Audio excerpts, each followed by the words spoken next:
आकाशी चंद्र चांदण्या तोडून मी का आणल्या, मनाचा पाळणा करू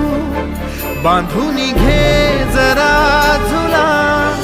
डोळ्यात तूच साजणी सुखाचा स्पर्श तू नामा, तुझ्या विना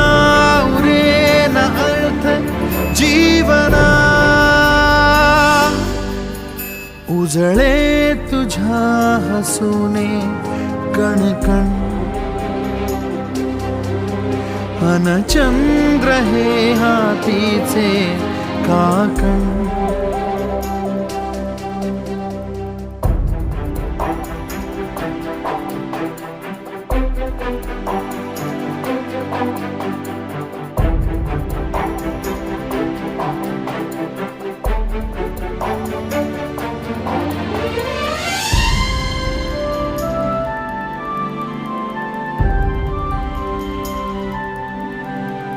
भेटीला आणि तू नवी कहाणी माळून श्वासात ये, लाटांची गाणी दे तुझी निशाणी मनात माझ्या रे, रंगवून टाक आयुष्य